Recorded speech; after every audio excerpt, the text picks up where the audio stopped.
Hello BSc third year student, कैसे हैं आप सभी लोग। उम्मीद है आप लोग बहुत अच्छे होंगे। माय नेम इज आशीष गिरी। आज के इस वीडियो के अंदर हम डिस्कस करेंगे बीएससी थर्ड ईयर जूलॉजी के 5th सेमेस्टर के फर्स्ट पेपर में आपका थ्योरेटिकल पेपर आता है diversity of non chordates and economic zoology. Student, इस सेमेस्टर से ऑलरेडी मैं कुछ इंपॉर्टेंट वीडियोस कवर कर चुका हूं जो कि आपके एग्जाम पेपर के लिए मोस्ट इंपॉर्टेंट है। तो अगर आप उन वीडियोस को देखना चाहते हैं तो उसी वीडियो के डिस्क्रिप्शन बॉक्स में आपको एक लिंक मिलेगा। जैसे ही आप उस लिंक पर क्लिक करेंगे आप डायरेक्ट उस प्लेलिस्ट तक पहुंच जाएंगे। स्टूडेंट, आज के इस वीडियो के अंदर हम कवर करेंगे फाइलम आर्थ्रोपोडा का एक इंपॉर्टेंट मेंबर आज हम स्टार्ट कर रहे हैं जो कि है पेलिमोन प्रॉन। राइट, इसे हम झींगा मछली के नाम से भी जानते हैं। एग्जाम पेपर में हो सकता है आपसे लॉन्ग क्वेश्चन में पूछा जाए describe the external morphology of prawn. अगर प्रॉन की एक्सटर्नल मॉर्फोलॉजी पूछा जाए तो आपको कितना लिखना है, कौन सा डायग्राम बनाना है, इस वीडियो के अंदर हम उसे डिटेल में डिस्कस करेंगे। राइट, तो चलिए स्टूडेंट वीडियो को स्टार्ट करते हैं। हेडिंग डाल लीजिए क्लासिफिकेशन। फर्स्ट ऑफ ऑल हम डिस्कस करते हैं प्रॉन के क्लासिफिकेशन के बारे में। इसे फाइलम आर्थ्रोपोडा के अंदर रखा गया है, सब फाइलम मैंडिबुलाटा के अंदर रखा गया है, क्लास क्रस्टेशिया के अंदर रखा गया है, सब क्लास मेलाकोस्ट्रेका के अंदर रखा गया है, ऑर्डर है डेकापोडा, जीनस है पेलिमोन। अभी आप लोग सोच रहे होंगे कि आखिर क्लासिफिकेशन से हमें क्या फायदा है। अगर हम इस जानवर को या इस झींगा मछली को क्लासिफाइड कर लेते हैं तो इससे हमें फायदा क्या मिलता है। दरअसल अगर आपने फाइलम आर्थ्रोपोडा के जनरल कैरेक्टर्स को पढ़ा है, इनके क्या क्या लक्षण होते हैं इन एनिमल्स के, जो कि मैं पिछली वीडियो के अंदर डिस्कस भी कर चुका हूं। अगर आपने सब क्लास मैंडिबुलाटा के जनरल कैरेक्टर्स को पढ़ा है, क्लास क्रस्टेशिया के जनरल कैरेक्टर्स को पढ़ा है, तो आप लोग एक इमेजिनरी एक आइडिया लगा सकते हैं कि एनिमल किस प्रकार का है उसके लक्षणों के बेस पर। ठीक है, तो यानी कि जब आप किसी भी एनिमल का क्लासिफिकेशन पढ़ते हैं तो आप उसके बारे में लगभग 90% या 80% जानकारी बिना देखे ही पहचान सकते हैं, एक आइडिया लगा सकते हैं। ठीक है, आइए देखते हैं कि ये कहां पर रहता है, किस प्रकार का इसका हैबिट एंड हैबिटाट है। तो पेलिमोन को सामान्य भाषा में झींगा मछली या प्रॉन कहते हैं। यह फाइलम आर्थ्रोपोडा की क्लास क्रस्टेशिया का एक इंपॉर्टेंट मेंबर है। लॉबस्टर्स होते हैं या क्रैब्स होते हैं, बार्निकल्स होते हैं, श्रिम्प्स होती हैं या वाटर फ्लीज होती हैं, ये सब क्लास क्रस्टेशिया के मेंबर्स होते हैं। भारत में पेलिमोन की अनेक जातियां पाई जाती है जिसमें से कुछ इंपॉर्टेंट जातियां हैं, जैसे कि नंबर फर्स्ट है पेलिमोन रूडीस। पेलिमोन रूडीस बंगाल में पाया जाता है। मालकोम सोनाई जो है ये मध्य भारत व तमिलनाडु में पाया जाता है। नंबर थर्ड आता है पेलिमोन कार्सिनस, ये जो है ट्रावरकोर में मिलता है। इसके बाद नंबर 4 पर आता है पेलिमोन लेमेरी, ये जो है समस्त भारत में यानी पूरे ऑल ओवर इंडिया में पाया जाता है। तो इस पूरे चैप्टर के अंदर हम जिस स्पीसीज को स्टडी कर रहे हैं स्टूडेंट, वो जाति है पेलिमोन Malcolm Sonai. Right, Malcolm Sonai जो स्पीसीज है इसके बारे में हम डिटेल में स्टडी करेंगे। फर्स्ट ऑफ ऑल देख लेते हैं इसका habit and habitat. Habit and habitat heading डालने के बाद आपको लिखना है पेलिमोन नदियों में पाया जाता है, तालाबों पोखरों आदि के एलवन जल में पाए जाने वाला क्रस्टेशियन है।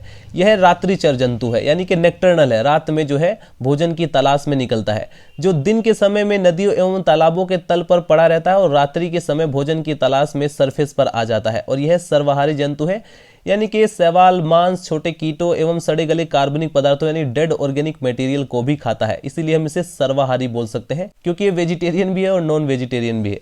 आगे बढ़ते स्टूडेंट, हेडिंग डाल लीजिए एक्सटर्नल मॉर्फोलॉजी। एक्सटर्नल मॉर्फोलॉजी में नंबर फर्स्ट पर आता है शेप एंड साइज। पेलिमोन का शरीर लंबा होता है, स्पिंडल के आकार का होता है, बायलैटरली सिमेट्रिकल होता है।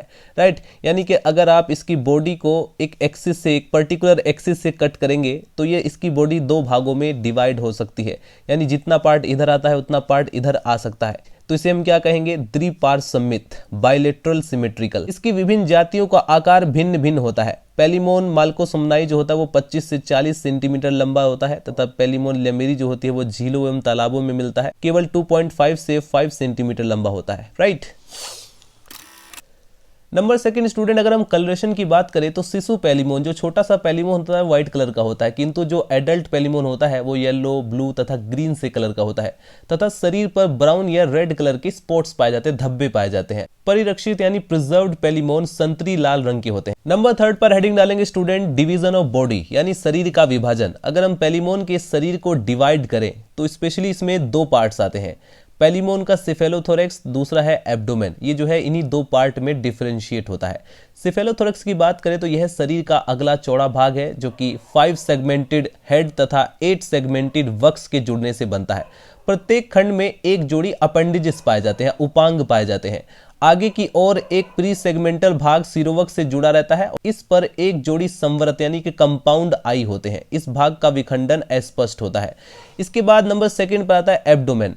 सीरोवक्ष यानी सिफेलोथोरैक्स के पीछे वाला जो भाग है वो एब्डोमेन कहलाता है। यह 6 सेगमेंट का बना होता है। जैसे कि आपको पता है फाइलम आर्थ्रोपोडा के अंदर पाए जाने वाले जो एनिमल्स होते हैं उनकी बॉडी सेगमेंटेड होती है, स्पेशली उनके अंदर मेटामेरिकल सेगमेंटेशन देखने को मिलता है। तो पेलिमोन की भी बॉडी सेगमेंट में डिवाइड होती है। तो उस प्रकार से हम सेगमेंट के रेस्पेक्ट में चीजों को डिवाइड करेंगे। जैसा कि हमने कहा कि सिफेलोथोरैक्स के पीछे वाला जो भाग है वो एब्डोमेन कहलाता है और यह 6 सेगमेंट्स का बना होता है। यह मुड़ा हुआ तथा नीचे की ओर झुका हुआ भाग है जिसके पिछले सिरे पर कोनिकल टेल्सन या टेल पीस होता है, पूंछ होता है। एब्डोमेन के प्रत्येक सेगमेंट में एक एक जोड़ी संधित पाद होते हैं, इन्हें जो है प्लियोपोड्स कहते हैं, राइट। डायग्राम भी आप लोग देख सकते हैं स्टूडेंट, ये पेलिमोन के एक्सटर्नल मोर्फोलॉजी का डायग्राम। अगर आप लोग लॉन्ग क्वेश्चन अटेम्प्ट करते हैं पेलिमोन के एक्सटर्नल मोर्फोलॉजी से रिलेटेड तो ये डायग्राम आपको डेफिनेटली बनाना पड़ेगा, जिसमें इसकी कंपाउंड आई आप लोग देखेंगे, इसका एंटीनी स्पाइन है, इसका हिपेटिक स्पाइन है, इसका सिफेलोथोरैक्स कहलाता है, राइट। इसके बाद के जो आपको सेगमेंट्स दिखाई दे रहे हैं ये एब्डोमेन सेगमेंट्स कहलाते हैं, ठीक है। ये क्या है, एब्डोमेन सेगमेंट्स है। ये इसकी आर्थ्रोपोडियल मेम्ब्रेन जिसमें प्रेजेंट है, ये इसका टेल्सन है, जैसा कि हमने देखा था ये शंक्वाकार यानी कॉनिकल होता है, ये इसका यूरोपोड कहलाता है, राइट। तो इसकी बॉडी के स्ट्रक्चर्स हैं जो कि आप लोग यहाँ पर देख सकते हैं। पेलिमोन के एक्सोस्केलेटन यानी बाह्य कंकाल के बारे में लिखना है स्टूडेंट। पेलिमोन का जो सिफेलोथोरैक्स होता है वो डोर्सल व लेटरल में केरापेस नामक ढाल के समान बाह्य कंकाल से ढका रहता है। यह सिफेलोथोरैक्स सेगमेंट के स्क्लेराइट के फ्यूजन से बनता है। कैरापेस लेटरल में क्लोमो से ढके रहता है, इसको ब्रैंकियोस्टिगाइट कहते हैं। शरीर तथा ब्रैंकियोस्टिगाइट के बीच आगे बढ़ते स्टूडेंट, ये आप लोग डायग्राम देख सकते हैं।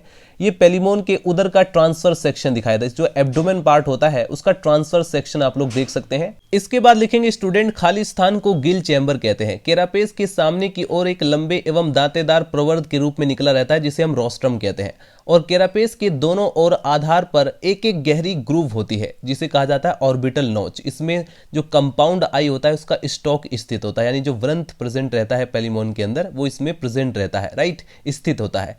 ऑर्बिटल नोच के ठीक पीछे कैरापेस पर एक एंटीनल स्पाइन होती है और उसके पीछे एक हिपेटिक स्पाइन यानी यकृत कंटक होता है। प्रत्येक एब्डोमेन सेगमेंट बाह्य कंकाल के एक छल्ले से ढका रहता है जिसे स्क्लेराइट्स कहते हैं।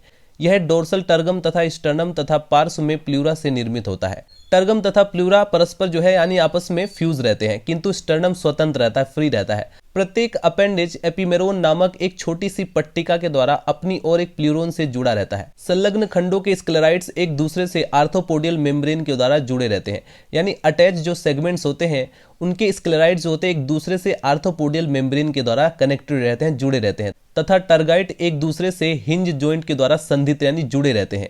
किंतु तीसरे एवं चौथे खंड के बीच हिंज जॉइंट नहीं होता है। प्राय प्रत्येक अगले वक्ष खंड का प्लूरा पिछले खंड के प्लूरा को आच्छादित किए हुए होता है।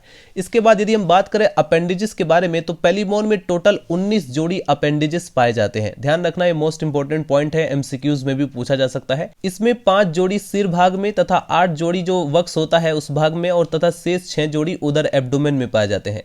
सभी बायरेमस होते हैं तथा कार्य यानी फंक्शन के अकॉर्डिंग विभिन्न प्रकार में मॉडिफाइड रहते हैं, रूपांतरित होते हैं।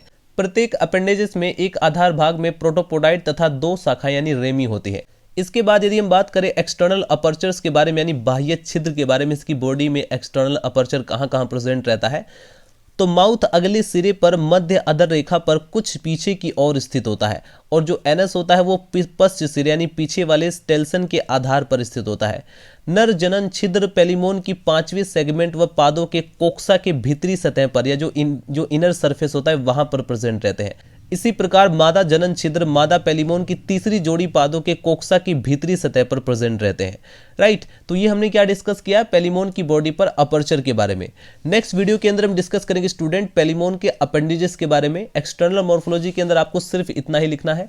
पेलिमोन का जो अपेंडेजेस होता है ये भी पूरा लॉन्ग क्वेश्चन में आपसे पूछा जाता है। इसके जितने भी अपेंडेजेस होते हैं उनके डायग्राम के साथ लॉन्ग क्वेश्चन में आता है, तो इसको हम एक अलग वीडियो के अंदर डिस्कस करेंगे। तो अगर आपको वीडियो में कोई भी डाउट हो तो आप लोग कमेंट सेक्शन में मेंशन कर सकते हैं। मिलते हैं नेक्स्ट वीडियो में, बाय बाय, टाटा।